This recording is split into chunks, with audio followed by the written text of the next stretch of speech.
Cette année, on avait souhaité vous proposer une offre d'atelier assez diversité, vu tous les sujets que mènent les CPTS. Donc on avait 8 ateliers, donc on va faire une restitution un peu rapide de chacun de ces ateliers, puisque vous avez pu participer à 2 ateliers. Donc on va commencer par l'atelier numérique en santé. C'était quelle réponse aux missions de la CPTS? Et je vais appeler la personne en charge de cet atelier, en charge de la restitution. Merci. Oui, bonjour, docteur Aymeric Lefebvre, médecin généraliste, je suis président de la CPTS Charlemagne et geek. Et heureux d'être désigné volontaire d'office pour présenter. Alors oui, en tant que CPTS naissante, il y en a quelques-unes parmi vous, je pense, on est harcelé par des éditeurs et qui nous proposent des solutions clés en main avec des solutions complètes, très intéressantes, mais pour des besoins qu'on n'a pas. Et un jour, on a des besoins et on ne sait plus quel éditeur appeler. Donc là, il y a quand même un accompagnement des URPS et du GRAD qui ont quand même fait un certain tri et qui nous proposent des entretiens, par exemple, pour individualiser les outils dont nous aurions besoin. Il y a 2 grands secteurs d'outils numériques utiles à CPTS, c'est la gestion administrative, gestion financière et tout ce qui est médical. Alors il y a des marchés aussi faits par l'URPS pour lesquels les CPTS peuvent adhérer au GRAD, pour adhérer à des solutions individualisées sur des marchés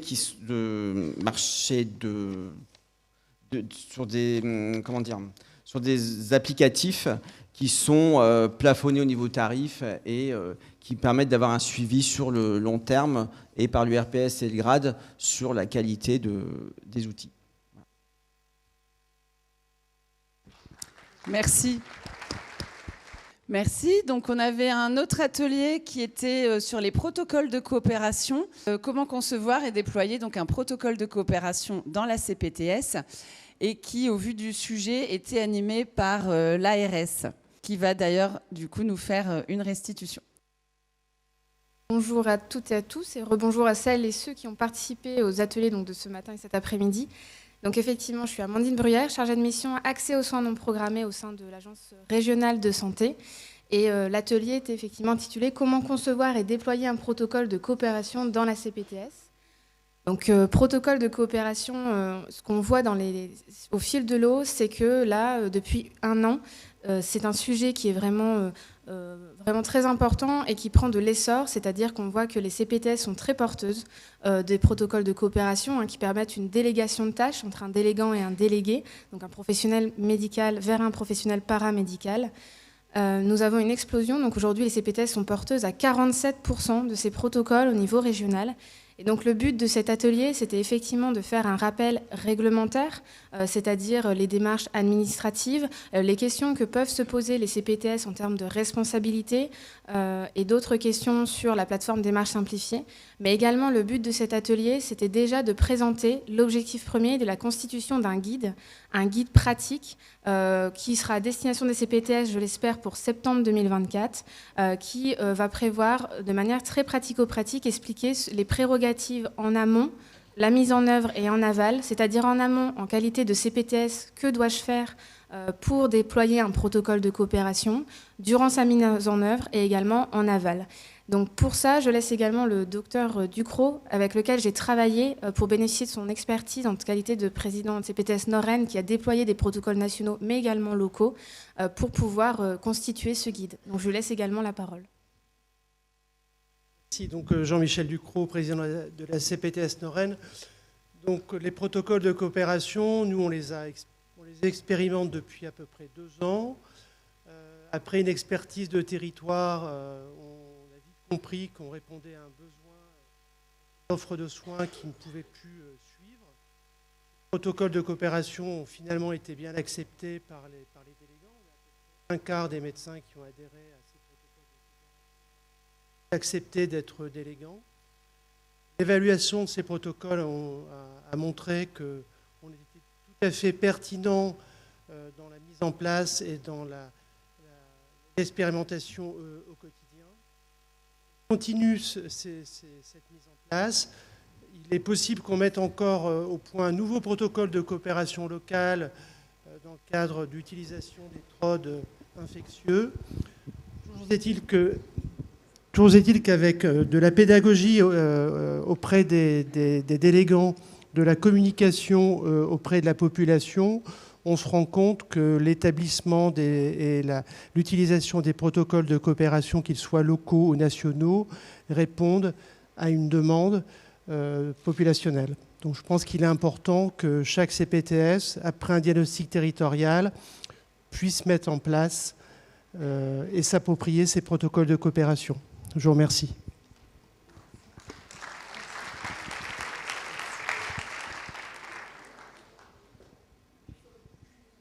Merci beaucoup. On a un atelier, un parcours de soins en CPTS à faire soi-même, donc qui était animé par l'assurance maladie. Vous m'excuserez mon anglais. Donc on avait 2 ateliers qui étaient animés par nos partenaires, donc RS et Assurance Maladie, sur les parcours de soins. Je vous laisse la parole.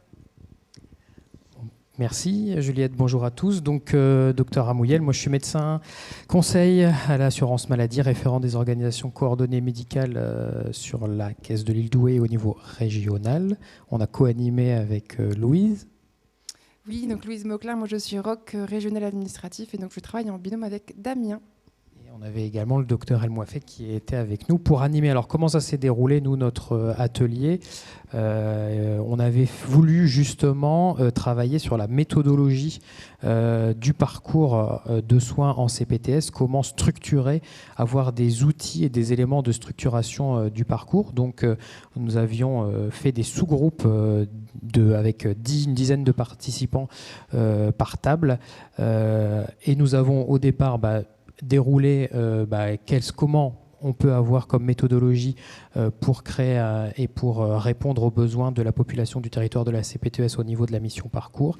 Et puis après, on les a mis en situation avec un cas pratique qui a tourné autour de 3 temps. Le diagnostic territorial avec des documents, donc ils devaient s'approprier les documents, sortir des constats et des points de rupture du parcours de leur territoire grâce à ces documents. Ensuite, deuxième temps, on les faisait réfléchir sur quelles ressources ils pouvaient mobiliser sur leur territoire. Et enfin, le troisième temps, le but, c'était vraiment de formaliser des actions en fonction de ce qu'ils avaient tiré des documents et formaliser des actions avec une trame qu'on leur a mis à disposition. Donc on a fait ça auprès de 6 groupes sur la journée. Ça a été très bien apprécié et surtout ça a été très participatif. C'était vraiment le but de faire participer les gens. Le do it yourself, c'était vraiment ça. C'était de ressortir avec des éléments de méthodologie pour pouvoir appliquer cela à leurs différentes thématiques de parcours dans les CPTS. Voilà. Merci. Merci. Donc on avait différents formats en groupe de travail ou autres avec notamment des présentations vidéo. Je vais appeler donc le groupe sur la santé mentale qui est aussi un sujet cher au CPTS et je vois que c'est le docteur Cornobis qui va répondre à cette grande question, comment mobiliser les professionnels et coordonner les acteurs à l'échelle d'un territoire. Alors je ne vous cacherai pas que c'était l'atelier le plus important de la journée, puisque nous sommes tous concernés par la santé mentale. Donc on avait Audrey Lesage qui nous a parlé du CREPSI, des ressources. On a fait un état des lieux avec la présentation des gens qui étaient des différentes CPTS et dont la santé mentale était un sujet d'intérêt. On leur a conseillé de désigner une personne qui serait donc plus ou moins responsable de l'animation de ce groupe qu'il faut vraiment favoriser parce que c'est vraiment un sujet transversal qui touche toutes les actions. Il y a un médecin qui parlait de geek tout à l'heure, donc je pense que les médecins qui sont confrontés au numérique sont effectivement seraient intéressés par la problématique santé mentale. Donc Audrey Lesage nous a parlé du CREPSI avec le centre de ressources et un site internet très très interactif et consultable. On a eu bien sûr le docteur Jean Oureb, ici présent, qui est médecin psychiatre courageux, puisqu'il a dû faire face à beaucoup de critiques sur la psychiatrie et la carence de la psychiatrie actuellement pour sauver les... Donc il est président de la CMU, il a une grande expérience et puis il nous a donné quelques trucs et astuces et surtout une volonté de travailler en partenariat avec les communautés professionnelles de santé. On a aussi eu en visio Clémentine Cause qui nous a rappelé les actions des PTSM, avec toutes les PTSM qui sont en place dans toutes les Hauts-de-France. L'intérêt de travailler sur les actions et surtout donc l'intérêt des CPTS à travailler via un responsable en coordination avec les PTSM. Et donc on a pu faire un peu de promotion de notre propre action à l'URPS, où on a une action de sensibilisation des acteurs, des professionnels de santé sur la question de la santé mentale, puisqu'on aura de plus en plus, face à l'incurie de la psychiatrie, on aura de plus en plus à prendre en soin nous-mêmes et à profiter de l'expérience des psychiatres qui sont encore présents sur le terrain pour leur préparer le travail et donc à s'occuper nous-mêmes de la prise en soin de ces patients qui, sans cela, vont sortir du parcours de soins, aussi bien sur le plan physique que somatique. Alors, la question, c'était comment mobiliser les médecins davantage. Ce n'est pas évident, puisque les médecins se mobilisent peu sur la question des CPTM. C'est vrai qu'il y a, je l'avais dit ce matin, une question politique actuellement un petit peu compliquée. J'espère que ça va s'apaiser. Parce qu'actuellement, en termes de ressources, on n'a pas énormément de ressources. Je sais que les kinés et les orthophonistes prennent beaucoup en charge, entre guillemets, la somatisation des parcours psychiatriques. Mais ce n'est pas suffisant, donc c'est bien d'avoir une sensibilisation, de connaître les organisations présentes sur le terrain et d'avoir un peu une cartographie et surtout de savoir qu'on n'est pas seul. De travailler aussi avec les villes, qui ont déjà aussi des actions à mener. Et c'est bien de se connaître, de faire des réseaux, de personnaliser un peu ces réseaux et savoir que la ville peut compter sur les CPTS, les CPTS peuvent compter sur les villes également. Tout ça en collaboration étroite, comme on l'a dit ce matin, entre nous et avec nos URPS. Voilà. J'espère que j'ai été relativement synthétique. Merci. Merci beaucoup. Merci. Ensuite, il y avait bien évidemment la question de l'attractivité du territoire. Quel rôle de la CPTS? Qu'est-ce qui relève réellement de sa mission? Alors, il y a la CPTS Audomarois qui s'est proposée de témoigner, mais non, toujours pas. Bon, on va être court. Donc, c'est vrai que l'attractivité... Ah, voilà.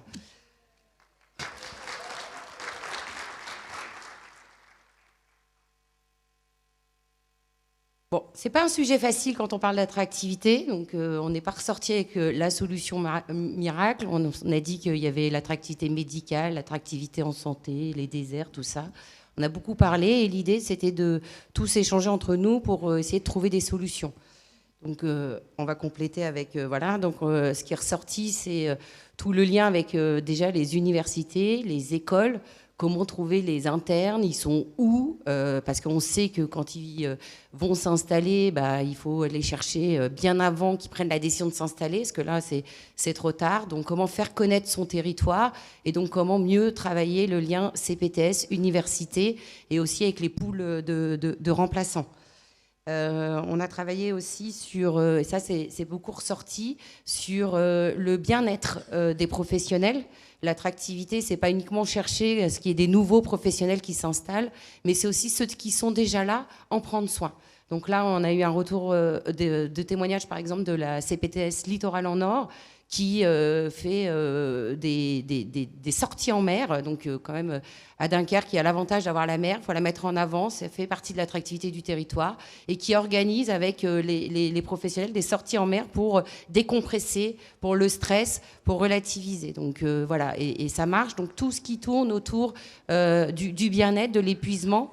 Vous verrez aussi dans le catalogue d'actions, il y a pas mal d'actions de CPTS là-dessus, Compiègne et sa région, sur l'épuisement professionnel, etc. Donc, je vous invite aussi à regarder ces éléments-là. On a parlé, avant de faire le lien avec les collectivités territoriales, de tout ce qui tourne autour de l'accueil. Donc, par exemple, on a parlé du temps médical. Et donc, pour le temps médical, il a été évoqué qu'il fallait avoir des fonctions support. Et pour avoir des fonctions support, il faut pouvoir les accueillir.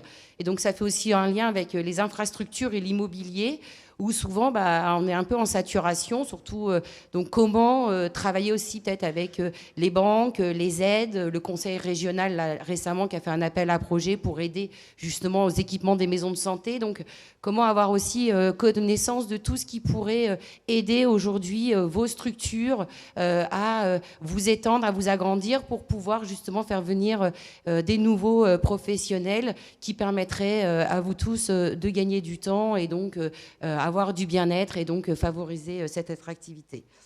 Et enfin, il y a eu un témoignage très intéressant donc, avec la CPTS Audomarois et la communauté de communes sur le lien entre CPTS et collectivité territoriale. Merci. Donc effectivement, nous, sur le territoire audomarois, on a apporté donc un petit partage d'expérience. Donc c'est vrai que nous, on n'a pas la mer, mais on a les marais. Et puis on a la Goudale aussi. Donc ça attire quand même. Donc c'est une bonne politique d'attractivité. Mis à part ces blagues, on travaille beaucoup avec la communauté d'agglo, la CAPSO, la communauté d'agglo du pays de Saint-Omer, où on est vraiment en lien étroit pour accueillir les professionnels de santé qui souhaitent s'installer, notamment avec le guichet santé de la communauté d'agglo, qui permet du coup de trouver un logement, des locaux, une place en crèche pour les enfants ou du travail pour le conjoint. Donc ce qui est important à travers ce témoignage, c'est qu'il n'y a pas d'un côté la CPTS et de l'autre la communauté d'agglo, c'est qu'on est vraiment en lien et que dès qu'il y a une porte d'entrée, que ce soit vis-à-vis de la CPTS ou de la collectivité locale, eh bien, on communique entre nous et on fait également des liens, beaucoup de liens de renvoi vers l'assurance maladie ou l'agence régionale de santé. Et également les établissements de santé. En fait, on a tous compris que bien, on est tous dans la même optique qui est de favoriser cette attractivité et qu'on n'y arrivera pas si on ne met pas du lien entre nous.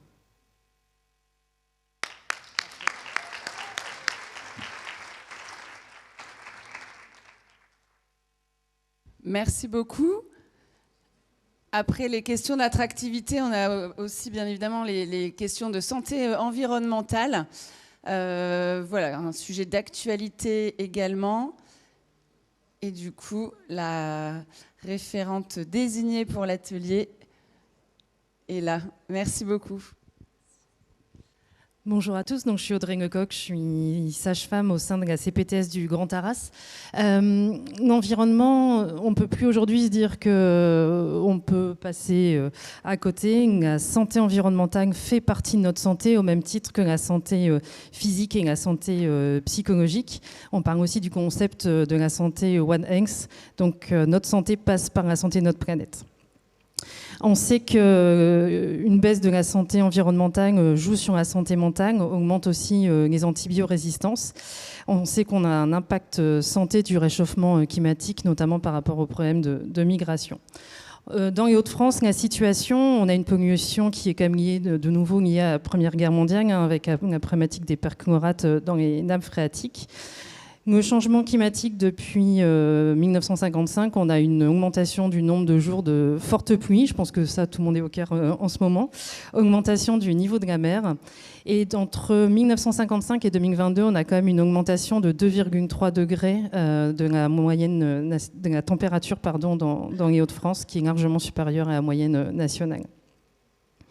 L'environnement est donc un déterminant majeur de la santé. C'est aussi la clé d'une meilleure santé pour l'OMS.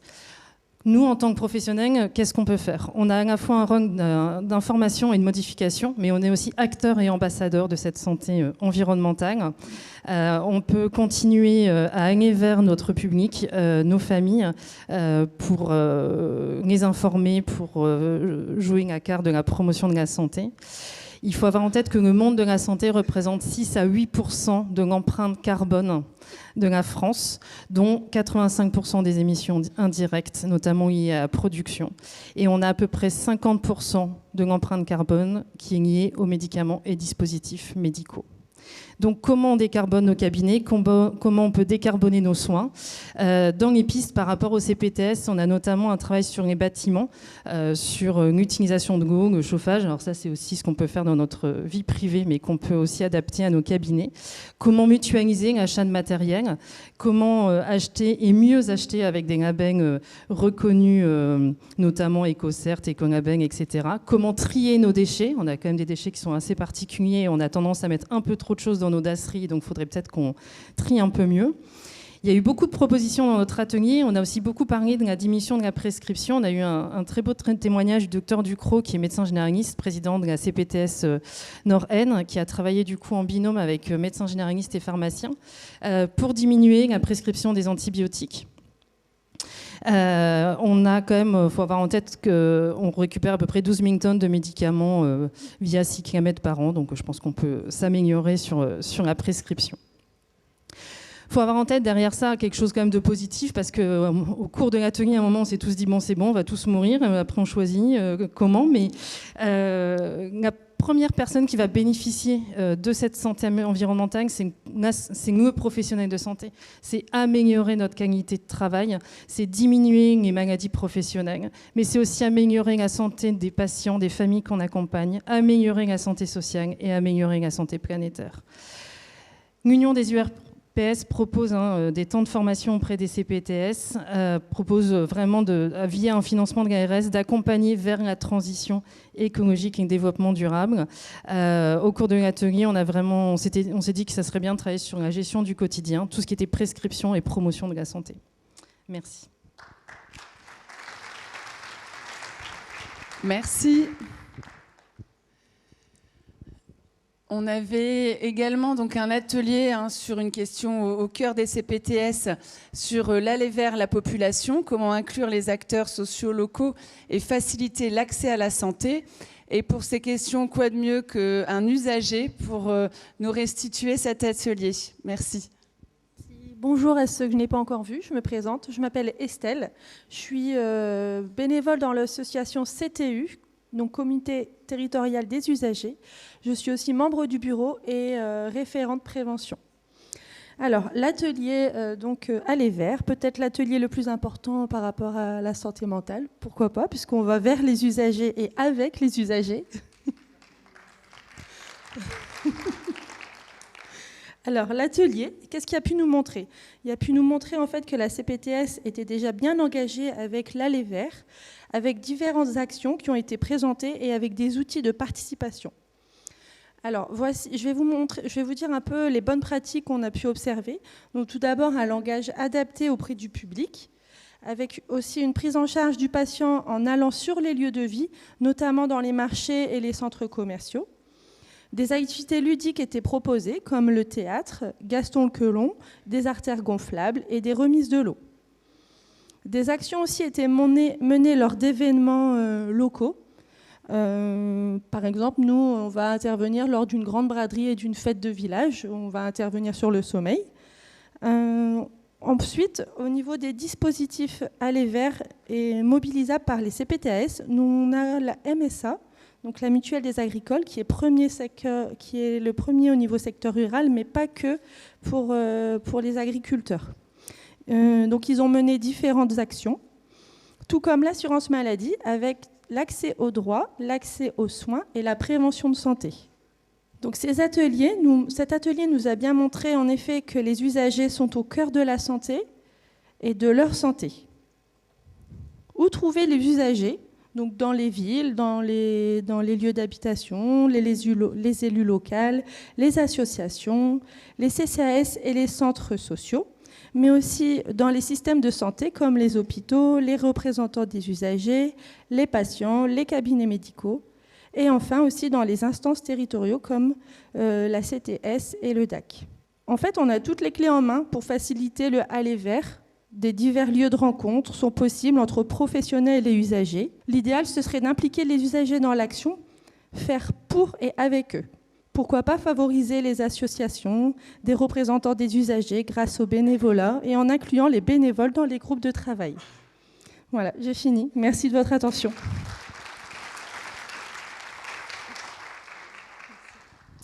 Merci. Et enfin, donc le dernier atelier, puisqu'il y en avait 8 de proposés, fin de vie en ville, quelle plus-value de la CPTS. C'est également une thématique, puisque les thèmes des ateliers ont été remontés lors d'une journée, un atelier de préparation de cette journée, et c'était un de vos souhaits d'aborder ce sujet. Bonjour, donc pour restituer cet atelier, Virginie Briden, je suis responsable du DAC Appui Santé Lille-Aglo.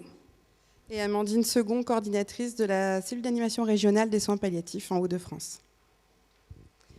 Donc évidemment, les soins palliatifs et la fin de vie, c'est un sujet qui est plus que d'actualité et qui pose de nombreuses questions aux professionnels de santé à domicile, mais pas que, de toute la filière palliative. Et effectivement, lors de cet atelier, on a pu reposer un petit peu les définitions, reposer également le cadre d'intervention, le cadre légal, les différents intervenants de la filière palliative. On a vu qu'il y avait vraiment une multiplicité d'acteurs et que donc forcément la coordination entre ces différents acteurs, mais également l'interconnaissance est capitale et clé pour que chacun des professionnels qui interviennent auprès des patients se sentent soutenus et soit en situation aussi de pouvoir délivrer une prise en soin qui va être optimale. Le DAC a pu présenter dans le cadre de cet atelier un projet de sensibilisation des professionnels de santé de ville aux prises en soins palliatives. C'est un projet qui n'est pas simplement mené par le DAC, mais qui est évidemment porté en collaboration avec la CPTS Grand Lille, que nous remercions pour sa collaboration précieuse. Et tu remarqueras que je parle de prise en soins, d'ailleurs, toujours. Merci beaucoup. Et donc, voilà, on mène ce projet en collaboration avec tous les acteurs de la filière palliative, l'HAD, la CPTS, la cellule de coordination régionale des soins palliatifs, des représentants d'une unité de soins palliatifs, d'un SIAD. Enfin voilà, on a vraiment voulu avoir tous les acteurs autour de la table pour ce projet. Et effectivement, il nous paraissait important de sonder les professionnels de santé de notre territoire, puisque chaque territoire a ses spécificités en termes de démographie, de critères sociodémographiques de la population, de démographie médicale et d'accès aux soins.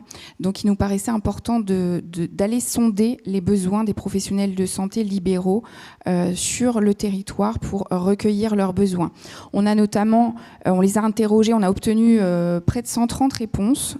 On était vraiment contents de cette participation et là, merci aux coordonnateurs de CPTS d'avoir relayé notre questionnaire et notre projet pour pouvoir avoir une bonne représentativité de notre territoire. Et effectivement, on a pu interroger les professionnels sur combien de patients ils prennent en soins par an. En prise en soins palliatives à domicile. On a interrogé la salle également là-dessus. Donc là, on a eu des réponses entre 2 à 8 patients par an avec un extrême à 15.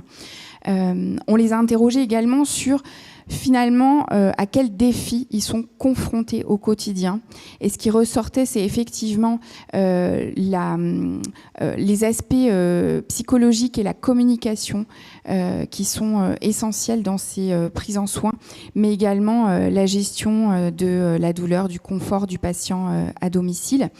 Et puis finalement, quelles étaient les thématiques de sensibilisation qu'ils voulaient voir travailler. Et là, évidemment, ressortent ces problématiques d'approche psychologique, mais également d'interconnaissance des acteurs aussi au premier plan, pour pouvoir mieux travailler, trouver du soutien auprès des différents acteurs de la filière palliative et mieux se coordonner ensemble pour proposer une prise en soin qui va être adaptée aux patients. Donc effectivement, forcément le lien avec les projets CPTS qui peuvent également mener ce type de projet déjà d'évaluation des besoins des professionnels du territoire, leur appétence pour le sujet, et puis effectivement pouvoir proposer des formats de sensibilisation, faciliter aussi le repérage des patients sur le territoire. Dans un second temps, on est parti d'une visite clinique d'une patiente en insuffisance cardiaque en soins palliatifs pour mettre aussi l'accent sur le fait que les soins palliatifs ne sont pas automatiquement reliés à une pathologie oncologique. Ça fait partie aussi d'une des pathologies à domicile, donc l'insuffisance cardiaque terminale notamment. Et donc, on a balayé les acteurs potentiels que cette patiente aurait pu croiser au décours de son parcours. On a parlé d'outils notamment, donc on a parlé de la fiche urgence Palia ou Palia SAMU. On a parlé également des directives anticipées, de la feuille telle qu'elle est aujourd'hui. On a ensuite balayé l'annuaire aussi qui existe sur notre site internet avec les différents dispositifs qui pourraient vous aider à localiser les personnes, les bonnes personnes à interpeller au décours de vos prises en soins. Donc nous, notre site internet, c'est la csphf.fr. Et on a pu aussi, au décours de nos échanges, on a identifié aussi le fait que des fois, il y a des zones de rupture dans le parcours et qu'il ne faut pas hésiter à se réunir. Et on a vu que l'un des leviers aussi était les CPTS pour pouvoir travailler aussi en collégialité sur la réponse qu'on pourrait donner à ces freins, à ces fameux trous dans la raquette. Voilà. Et puis notamment aussi une porte d'entrée sur des cas complexes identifiés était bien entendu le DAC à appeler en priorité. Merci. Ouais.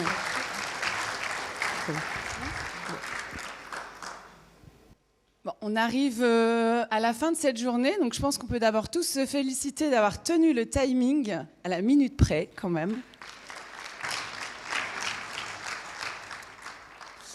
On peut également du coup, vous remercier d'être venus si nombreux et surtout de toute la région. Merci à tous, donc professionnels de santé, aux coordonnateurs, aux partenaires institutionnels et locaux d'avoir été présents. Merci également donc, aux 10 URPS qui ont organisé cette journée des CPTS, aux salariés des URPS et notamment aux équipes d'offres de soins et de communication qui ont œuvré à la bonne réussite de cette journée.